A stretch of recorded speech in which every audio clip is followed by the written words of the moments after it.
بسم اللہ الرحمن الرحیم نحمدہ ونصلی ونسلم علی رسولہ الکریم اما بعد۔ آج رمضان المبارک کا 16واں روزہ ہے۔ مطلب یہ ہے کہ آدھا رمضان گزر چکا ہے، بقیہ آدھا رمضان باقی ہے۔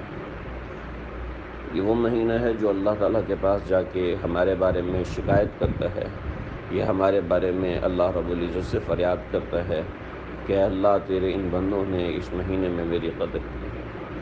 نبی اکرم صلی اللہ علیہ وسلم نے ہمیں اس مہینے میں تنہا نہیں چھوڑا۔ آپ صلی اللہ علیہ وسلم نے ہمیں بہت سے اعمال بتائے ہیں جو اس مہینے کے اندر مخصوص ہیں۔ یعنی اعمال تو وہ بھی نیک ہیں، لیکن اللہ کے نبی صلی اللہ علیہ وسلم کے فرمان کے بموجب وہ اعمال اس مہینے کے ساتھ خاص ہیں۔ وہ 4 اعمال ہیں جو میں نے پہلے اشارتاً ذکر کیے تھے، آج کچھ صراحتاً ذکر کروں گا، کیونکہ ہمارا یہ وقت جو ہے وہ نہایت مختصر ہوتا ہے، تو اس کے اندر بنیادی بات ذکر کروں گا۔ پہلے وہ 4 اعمال سن لیں۔ نبی کریم صلی اللہ علیہ وسلم نے اکثر الذکر لا الہ الا اللہ فرمایا کہ لا الہ الا اللہ کی کثرت کرو اس مہینے کے اندر۔ اس کا طریقہ میں نے عرض کیا تھا کہ پہلے اپنی ایک ترتیب بنائیے کہ روزانہ میں نے یہ کلمہ مبارک کتنی مرتبہ پڑھنا ہے۔ اس کا طریقہ کار ہمارے بزرگ فرماتے ہیں کہ ایک کونے میں بیٹھ جائیں اور ایک کونے میں بیٹھ کے لا الہ الا اللہ کچھ توجہ کے ساتھ پڑھیں، یعنی اس توجہ کے ساتھ پڑھیں کہ بے دھیانی میں لا الہ الا اللہ لا الہ الا اللہ لا الہ الا اللہ لا الہ الا اللہ اس طرح کر کے نہ پڑھیں، بلکہ تھوڑی توجہ لگا کے پڑھیں۔ اور اگر کاؤنٹر پہ پڑھ رہے ہیں، چلتے پھرتے پڑھ رہے ہیں تو بھی اس میں کوئی حرج نہیں ہے، لیکن ایک ایسے مخصوص تعداد متعین کریں کہ جو آپ الگ سے پڑھیں اور اس کو الگ سے کاؤنٹ کریں، اور اس کی کیفیت ہو کسی بزرگ سے، کسی اللہ والے سے اس کی کیفیت سمجھ لی جائے کہ لا الہ الا اللہ جیسے ہمارے بزرگوں نے، میں نے اب ہمارے جو بزرگ ہیں وہ جو فرماتے ہیں کہ اس طریقے سے پڑھو کہ لا الہ الا اللہ کہیں تو آلتی پالتی مار کے، خوشبو لگا کے، اور کمر سیدھی کر کے اور یکسو ہو کر تنہائی ہو اور آنکھیں بند کر لی جائیں، اور لا الہ کہیں تو ہلکا سا دائیں طرف جھکیں، اور پھر الا اللہ کہیں تو ہلکا سا بائیں طرف آئیں، جس کو لوگ کہتے ہیں کہ جھٹکے سے آ رہے ہیں، لیکن جھٹکا نہیں ہونا چاہیے، بلکہ بڑی نرمی کے ساتھ بائیں طرف آئیں، اور دائیں طرف جاتے وقت یہ تصور ہو کہ سارے گناہ جو ہیں وہ میرے جھڑ رہے ہیں، اور الا اللہ کی ایک طاقت سے اللہ کا نور میرے دل میں آ رہا ہے۔ تو یہ بزرگ فرماتے ہیں، حدیث میں اس کی کوئی تفصیل نہیں ہے، کیونکہ بزرگ حدیث کی روح کو سمجھتے ہیں، قرآن کی روح کو سمجھتے ہیں، اس وجہ سے ان کی بات میں نے نقل کی ہے۔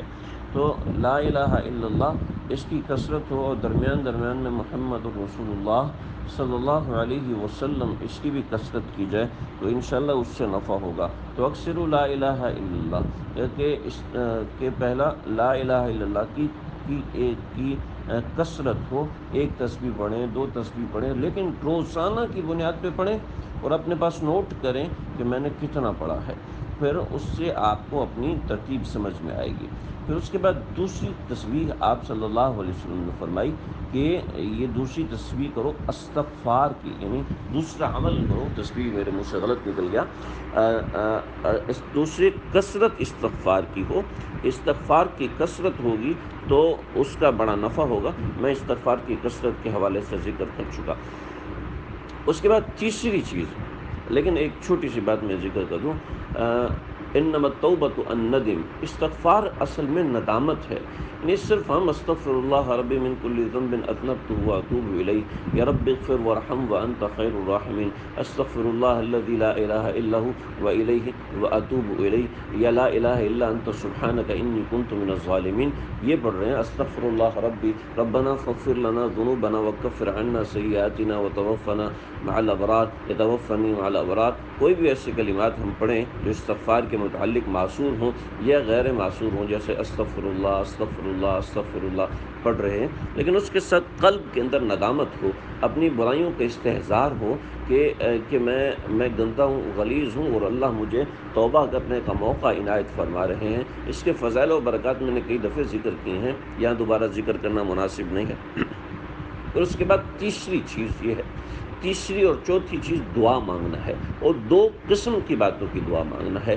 پہلی قسم کی دعا جو کہ تیسرا عمل ہے وہ کہ اللہ تعالیٰ سے جنت مانگے، اللہ تعالیٰ سے جنت مانگے۔ اس کی تفصیل بہت ساری باتیں ہو سکتی ہیں۔ اللہ سے جنت کے حشم و قدم مانگے، اللہ سے اول وقت میں داخلہ جنت کا مانگے، اللہ تعالیٰ سے جنت میں اس طرح سے محل مانگے، اللہ تعالیٰ سے جنت میں اس طریقے سے رہن سہن مانگے، اللہ تعالیٰ سے جنت میں نبی کریم صلی اللہ علیہ وسلم کی ملاقاتیں، اللہ تعالیٰ کی ملاقاتیں۔ اور یہ تو ایک ایسی چیز ہے جو کہ بزم تخیل کے اندر انسان سوچنا شروع کر دے تو اس کی انتہا نہیں رہتی کہ جنت تو اللہ رب العزت نے ایک ایسا مقام بنایا ہے۔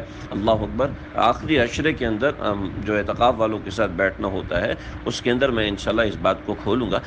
اور آخری اور چوتھی چیز کہ جہنم سے پناہ، اور جہنم سے پناہ مانگنے کا حکم دیا۔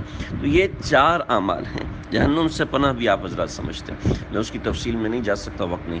اچھا، تو یہ 4 چیزیں ہیں، لا الہ الا اللہ، استغفار، اور جنت کی طلب، اور جہنم سے آزادی۔ یہ 4 چیزیں اللہ رب العزت نے کرنے کا حکم دیا۔ ان 4 چیزوں میں ایک چیز یکسو ہے، اور وہ یہ ہے کہ یہ چاروں اعمال تنہائی کے اعمال ہیں، انفرادی اعمال ہیں۔ ہمارے ہاں رمضان المبارک میں اجتماعی اعمال پہ بہت زور دیا جاتا ہے، حالانکہ اللہ کے نبی نے جو سکھایا ہے وہ انفرادی اعمال کا سکھایا ہے، اجتماعی اعمال کا بھی سکھایا ہے لیکن ترجیحاً انفرادی اعمال کا سکھایا ہے۔